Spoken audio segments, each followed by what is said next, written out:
नमस्कार मित्रों, आयुर्वेद वाणी में आपका स्वागत है। आज हम पढ़ने वाले हैं श्वास रोग के प्रकार।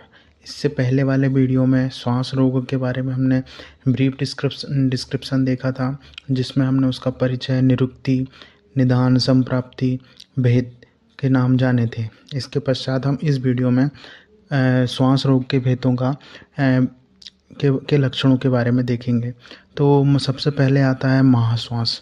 महाश्वास जो है श्वास रोग का पहली एक डिसीज़ है महाश्वास, जिसमें आचार्य चरक ने चरक संहिता के 17वें अध्याय में इसका एक श्लोक में इसके लक्षण बताए हैं, जिसके अनुसार श्लोक में बोला गया है कि ऊर्ध्व धूमायन वातोस्यः सप्तवत दुखितो नरः, जिसका मतलब होता है कि ऊर्ध्व मतलब जो धूम, जो इसमें बोला गया है कि ऊर्ध्व मानवातो मतलब जो, इसका मतलब यहाँ पे हो रहा है कि उत्तम सांड, मतलब आपने देखा होगा कि जो सांड है, मतवाले सांड, वे किस प्रकार आवाज़ निकालते हैं।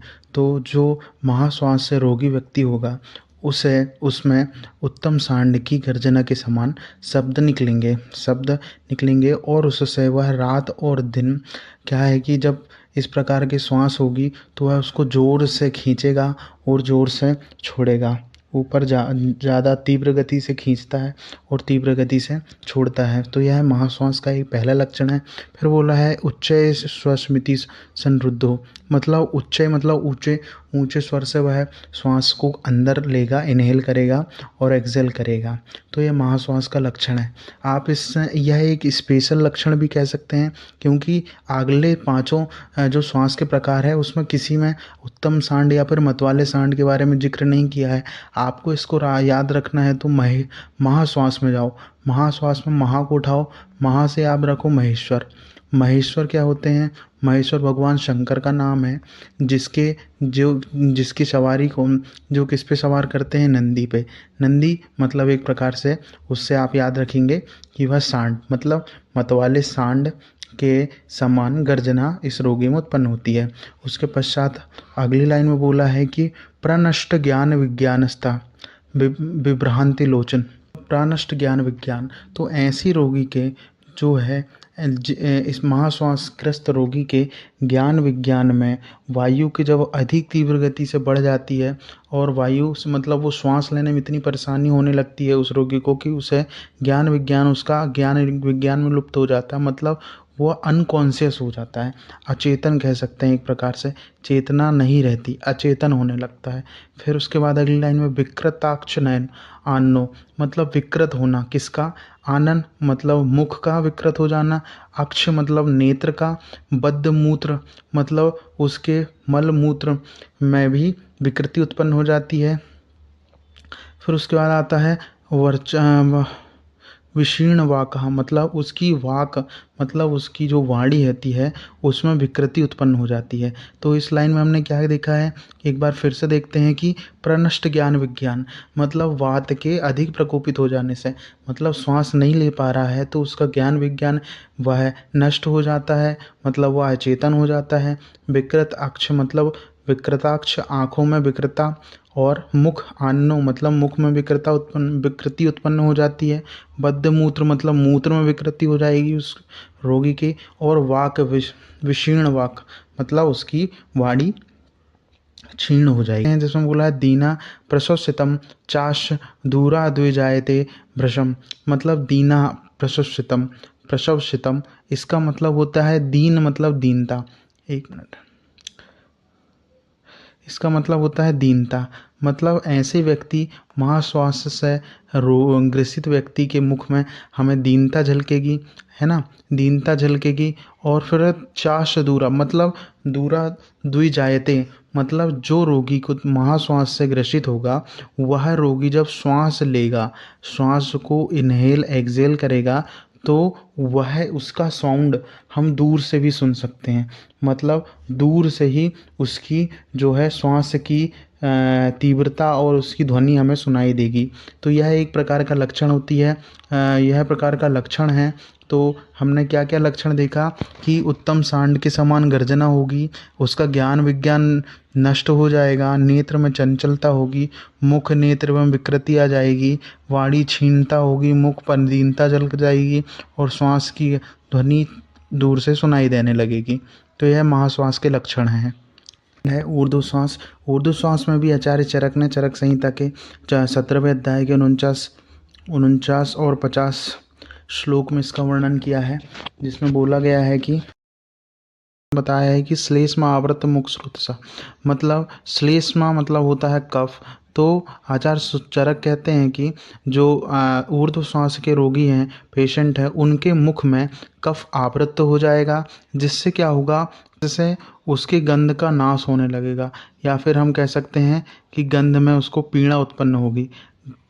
गंध वहाँ मतलब उसकी नासिका में भी पीड़ा हो सकता है, ठीक है, तो उसकी नासिका में पीड़ा होगी। फिर उसके बाद इसका एक लक्षण है कि ऊर्ध्व श्वास के पेशेंट जो भी रोगी होते हैं, वो यदि सांस एकदम से लेते हैं, ज़ोर से सांस को खींचते हैं, तो वह जल्दी से जिस स्पीड से सांस को, जिस समय में सांस को इनहेल कर रहे हैं, उस समय वह सांस को एक्सेल नहीं कर पाते।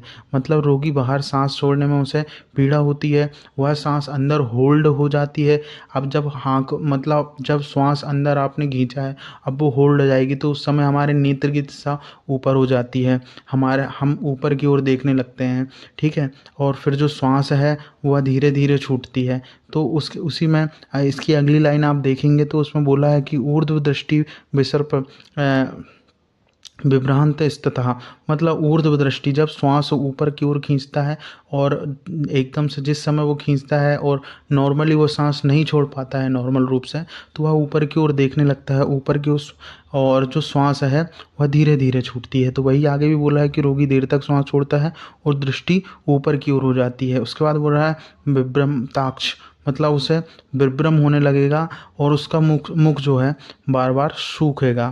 फिर उसके बाद क्या बोला है कि प्रमुहान वेदनार्श शुष्क उदरा अति पीड़िता, मतलब उसमें वेदना उत्पन्न हो होगी उसको, उसका शरीर में शुष्क काशियों, मतलब काशी सूखी काशी चलने का काश चलेगा, और जो है उसे बहुत पीड़ा होगी।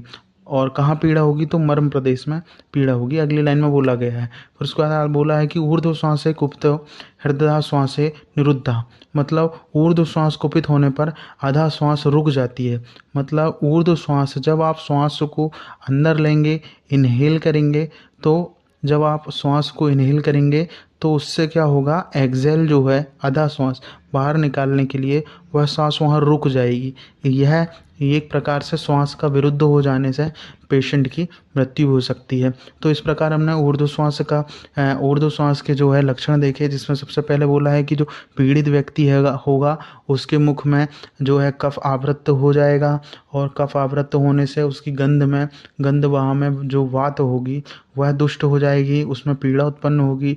रोगी देर तक श्वास छोड़ेगा, मतलब श्वास अंदर लेगा तो धीरे धीरे, मतलब एकदम से वह श्वास उसी समय में छूटेगी नहीं, तो देर तक श्वास छोड़ेगा और ऊर्ध्व गति में, और उसके पश्चात उसकी दृष्टि ऊर्ध्व होगी, मतलब ऊपर की ओर देखेगा, उसे विभ्रम होने लगेगा, मुख में बार बार सूखेगा, मर्म स्थान में वेदना होगी, और जो है ऊर्ध्व श्वास प्रकुपित होकर आधा श्वास जो है रुक जाएगी।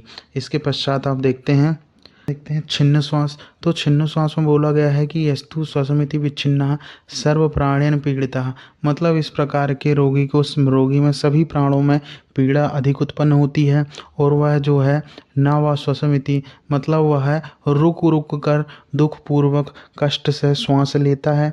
और फिर अगले बोला मर्म विच्छेद रुकता, मतलब उसके मर्म स्थानों में पीड़ा और मर्म स्थानों में अधिक पीड़ा उत्पन्न होगी। और फिर आगे बोला है कि अनाह स्वेद मूर्छता, मतलब उसे अनाह उत्पन्न होगा, अति स्वेद होगा, मूर्छा रहेगी, आह आनने बस्तीना, मतलब उससे दाह उत्पन्न होगा, कहाँ, बस्ती में। तो आपने देखा कि सबसे पहले हमने देखा कि जिस रोगी को छिन्न श्वास होगी वह क्या होगा कि उसके सभी प्राणों में क्या रहेगा, पीड़ा उत्पन्न रहेगी, सर्व प्राणी ने पीड़िता। फिर उसके बाद बोला उसके श्वास लेने में प्रॉब्लम होगी, मतलब वह रुक रुक कर श्वास लेगा। दुखता मर्म छेदना, मतलब मर्म में जो है पीड़ा उत्पन्न होगी और श्वास लेना बंद हो जाएगा। जिस और क्या होगा, अनाह उत्पन्न होगा, स्वेद रहेगा, अति स्वेद, मूर्छा रहेगी और दाह अननो बस्ती, मतलब उसकी बस्ती में दाह उत्पन्न होगा। फिर उसके बाद बोला है ब्लूताक्ष परिक्षीण श्वासन रक्तलोचन के बाद अगली लाइन में बोला है कि ब्लूताक्ष परिक्षीणा, परिक्षीणा मतलब उसके शरीर में क्षीणता उत्पन्न हो जाएगी, श्वसन श्वसन में बाधा उत्पन्न होगी और श्वसन लेते समय उसके रक्त में रक्त युक्त लोचन, मतलब उसकी आंखों में रक्त दिखने लगेगा, मतलब रक्त वर्ण की हो जाएगी। फिर उसके बाद विचेता परिशुष्काश्यो विवर्ण प्रलाप प्रलापन्न रहा, शरीर में विवर्णता उत्पन्न हो जाएगी और प्रलापन्न मतलब उसे प्रलाप होने लगेगा। यह छिन्न श्वास जो है, श्वास का छिन्न और विच्छिन्न हो जाना, जिसके कारण जो है मृत्यु को प्राप्त होता है रोगी। तो हमने इसके क्या क्या लक्षण देखे, तो इसमें हमने बोला कि इसमें बताया गया है कि जो छिन्न श्वास का रोगी होगा उसको प्राणों में, सभी प्रकार के प्राणों में पीड़ा उत्पन्न होगी, उसकी श्वास रुक रुक कर आएगी। और उसके बाद बोला मर्म आघात, मर्म स्थानों में पीड़ा उत्पन्न होगी और वह श्वास लेना बंद कर देता है, जिससे क्या होगा, अनाह उत्पन्न हो जाएगा, स्वेद, मूर्छा और उसके बस्ती में दाह उत्पन्न होगा और शरीर में क्षीणता आएगी। जो श्वसन करते समय उसके नेत्र रक्त वर्ण के हो जाएंगे और उसमें और उसका शरीर में विवर्णता उत्पन्न हो जाएगी, प्रलाप होगा।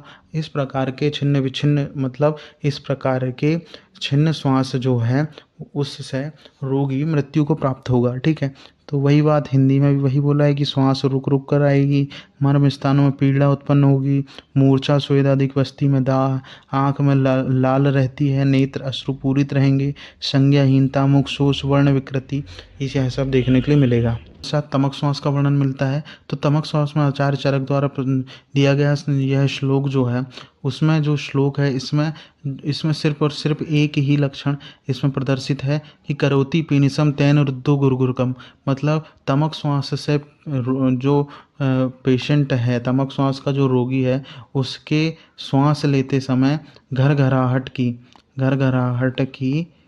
ध्वनि उत्पन्न होगी।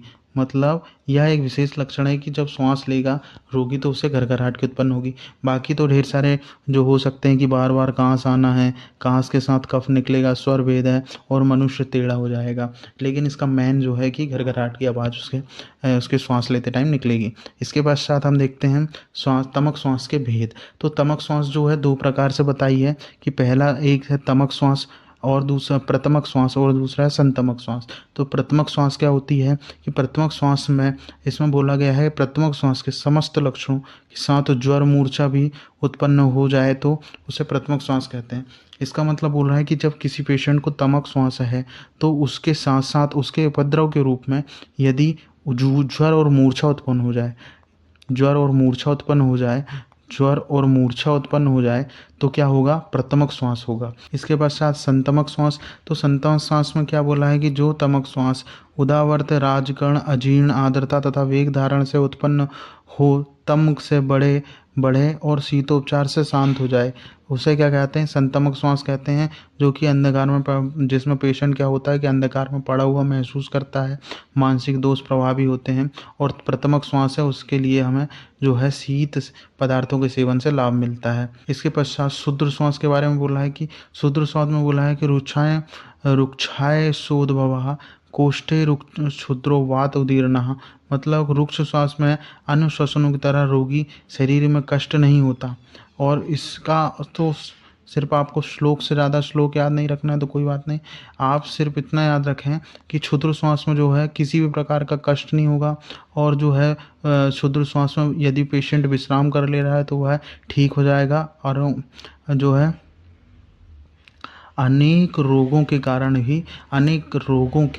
रोगों में दुर्बलता के कारण जो है क्षुद्र श्वास उत्पन्न हो सकता है। श्लोक आप ना रखें याद तो कोई दिक्कत नहीं, सिर्फ आपको याद रखना है कि क्षुद्र श्वास जो है कि क्षुद्र श्वास जो है अन्य श्वासों की तरह रोगी जो विभिन्न प्रकार के हमने श्वास पढ़ा है, महाश्वास, छिन्न श्वास, तो उनकी तरह कष्ट नहीं पहुंचाता है। इसमें किसी प्रकार का शारीरिक कष्ट नहीं होता। इसे यदि आप विश्राम कर लेते हैं तो क्षुद्र श्वास में आपको आराम मिल जाएगा।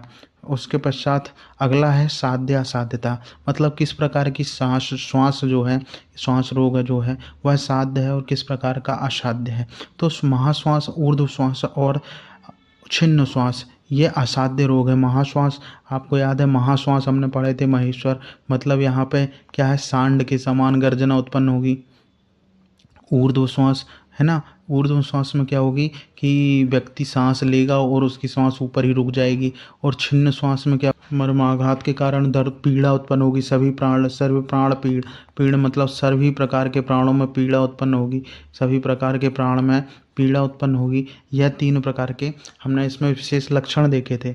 तो जो महाश्वास, ऊर्ध्व श्वास और छिन्न श्वास जो है वह असाध्य है। और उसके बाद जो कि इसमें बोला गया है कि नया तमक श्वास, नया जो तमक श्वास है, नूतन तमक श्वास, वह साध्य बताया है। परंतु जो जीर्ण हो जाए, यदि तमक श्वास जीर्ण हो जाए तो वह कृच्छ साध्य, और दुर्बल में तमक श्वास जो है असाध्य बताया है। और जो कि क्षुद्र श्वास जो कि साध्य है, इसमें हमने अभी थोड़ी देर पहले ही देखा, जो तमक क्षुद्र श्वास है इस तो विश्राम करेंगे हम तो तमक श्वास का वेग में शांति मिल जाती है, मतलब विश्राम से इसका उपचार हो जाता है। अब उपद्रव के बारे में देखेंगे तो जो आचार्यों ने आयुर्वेद में उपद्रव नहीं बताया है कि श्वास के किसी प्रकार के उपद्रव नहीं है, परंतु श्वास जो है कई रोगों का उपद्रव के रूप में वर्णित किया गया है। कई रोगों के उपद्रव के रूप में वर्णित श्वास का है, परंतु श्वास के कोई भी उपद्रव नहीं है। फिर उसके बाद बोला चिकित्सा सिद्धांत, सिरपुर से निदानम यद प्रतिकीर्तितम, मतलब जो है इसमें बोला गया है कि निदान परिवर्जन के बारे में बात की गई है इस श्लोक में। निदान परिवर्जन कि जिस प्रकार के रोग हमने पढ़ा है, जैसे श्वास रोग है, जो हम श्वास रोग पढ़ रहे हैं, तो इस रोग में हमने फर्स्ट में जब इसके निदान देखे थे, इसके पार्ट फर्स्ट में, तो उन निदानों का सेवन ना करना, या फिर उन निदानों, जिन कारणों से रोग की उत्पत्ति हो रही है उनको नहीं करना या फिर उनका सेवन ना करना। इससे क्या होता है, इसकी चिकित्सा की जा सकती है। इसमें विशेष अलग से विशिष्ट चिकित्सा भी बताया गया है कि चिकित्सा में बोला गया है कि वही श्लोक जो हमने पहले देखा कि हिक्का श्वास विकिरणाम निदान यत प्रतिकीर्तिता, मतलब इसमें जो है निदान परिवर्जन की बात कही है। इसके पश्चात जो चिकित्सा बताई गई है उसमें 2 प्रकार से चिकित्सा करते हैं आयुर्वेद में, एक संशोधन चिकित्सा और संशमन चिकित्सा। संशोधन चिकित्सा में स्नेहन स्वेदन का वर्णन किया है, ववन विरेचन नश्य अनुवासन बस्ती एवं धूमपान का वर्णन यहाँ पर संशोधन चिकित्सा में किया गया है। और संशमन चिकित्सा में कुछ दवाइयाँ बताई गई है, जैसे भारंगी नागर योग जो है, इसका जो कल्क है इसे बनाकर गर्म जल से पान यदि रोगी करता है तो उसे श्वास में लाभ मिलता है। गुड़ व सरसों का तेल समभाग में मिलाकर 3 सप्ताह तक प्रयोग करने से शीघ्र लाभ मिल जाएगा। विभूति की चूर्ण 10 ग्राम और प्रचुर मात्रा में शहद, यहाँ पर शहर नहीं आएगा, ये शहद है, यहाँ पर शहद, तो प्रचुर मात्रा में शहद लेंगे और मिलाकर चाटने से भी जो है आपको श्वास रोग में लाभ मिलेगा। इस प्रकार हमने यहाँ पे श्वास रोग के बारे में प्रॉपर डिस्कशन करा, उसके बारे में प्रॉपर नोट्स देखे और किस प्रकार से कौन सा टॉपिक लिखना है वह देखा, उसमें जो श्लोक होते हैं उनको पढ़ा और उसके चिकित्सा सूत्र, चिकित्सा सिद्धांत देखा है। यदि आपको वीडियो पसंद आया तो प्लीज़ वीडियो को लाइक करें, सब्सक्राइब करें और शेयर करें और हम